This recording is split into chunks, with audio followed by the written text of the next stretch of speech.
Now, campaigners for the UK to leave the European Union have denied that their plan for a fairer immigration system would wreck the economy. Vote Leave has set out its proposals this morning, calling for a more humane set of rules. It wants a points-based system for all migrants to the UK. The Remain campaign says the proposal could drive up immigration, and the Prime Minister said it would trash economic progress. Well, how to make sense out of all this? To discuss how a vote to leave or remain in the EU would impact on immigration, I'm joined by Lucy Thomas, who's Deputy Director at Britain Stronger in Europe, Harsimrat Kaur, who's a mathematician from Bradford and is a member of Women for Britain and is voting to leave the EU, and finally Yomi Sode, who's a London-based Nigerian writer who is undecided. We'll see how undecided you are in 5 minutes. How big a deal is the immigration question? Because there's lots of things to decide on this, but in terms of a deciding factor, how important is it? I think it's probably one of the #1 key factors of this debate. So my grandfather came to Britain in 1963 from India for the chance to have a better life for himself and his family, you know, for the chance to have a fair day's work for a fair day's wage. Now, the current system of immigration allows European Union citizens to come here just based on the colour of their passport. It doesn't matter what their skills are or what they can contribute to society or anything on that, it's just what passport they hold, and that's discriminatory against any non-EU citizen. We should have a fair, humane response to immigration. Lucy, your view? I mean, how important do you think immigration is in this debate? I think it's part of the picture, but we have to remember that we are part currently of the world's largest market, where half of our exports go, and the proposals today from Vote Leave mean walking away from that, and it means wrecking our economy, because all of the experts agree that that would tip Britain into recession, it would risk jobs, it would mean prices in the shops going up, and it would leave Britain's economy much weaker. So the two things are linked, and actually we do have a fair immigration system. We have the best of both worlds. We're not part of the EU's Schengen sort of passport-free area, so we control our borders, but actually we get that access to the single market, which we wouldn't have if we followed these proposals. Yomi, you've got quite a lot, if you're undecided, to your way up here. Is immigration a big deal in your decision-making, or is it economic factors, or are they linked, as Lucy said? It's important to me. You know, my mum, growing up in England, for the most part, she's worked. It's something that I've grown to understand and to do also. And being part of this debate at the moment is something that I'm having with friends, it's something I'm having with colleagues.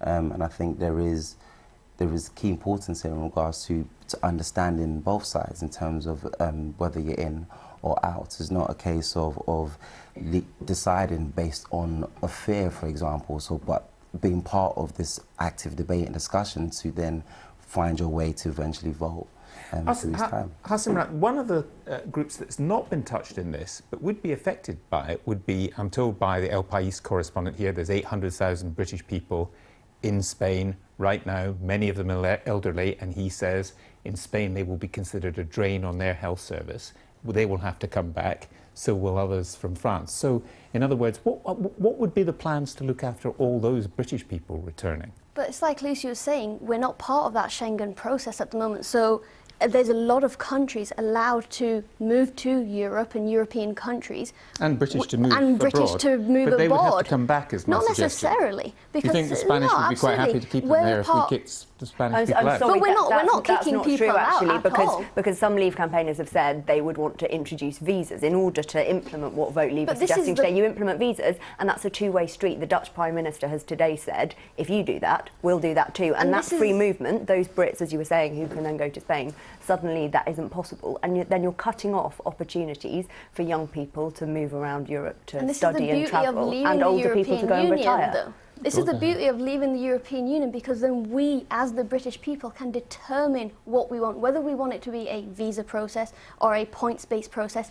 Our British parliamentarians and politicians can then vote through the House of Commons and the House of Lords what we want. Currently, it's all dictated by European courts. Lucy? But again, it's a two-way street. So if you're saying you want visas for people to go on holiday, to travel and study abroad, but it's reciprocal. So if we impose that, other countries impose that too. So that's that free movement where we can benefit. But at least it would be then fair. From that. So it shouldn't be actually, there should be no visa process across Europe, and then everyone outside of the European Union countries should have a visa system. At least there would be one process, and it would be fair for everyone. Yomi, Now, because these two things are so interlinked, the economy and migration as well, in different ways, and people can make different arguments. But one argument is that if those who say, like the Prime Minister, it would cause the economy to fall, that would cut down all immigration because Britain wouldn't be such an attractive place to come. No, it wouldn't at all. And I suppose that's the concern that's had by many. But then, to a certain degree, I'm speaking for myself in a situation where all the information that I'm getting at the moment, I'm not as sure. I'm not alone in thoughts of being undecided. How is this information going across in terms of people trying to decide what way to vote come June the 23rd? It is a concern not only by me, but many cross-board. And just having these debates alone is confusing. I'm just thinking about, okay, aside from me, what about people that are really trying to figure out what is the decision? How does it impact me?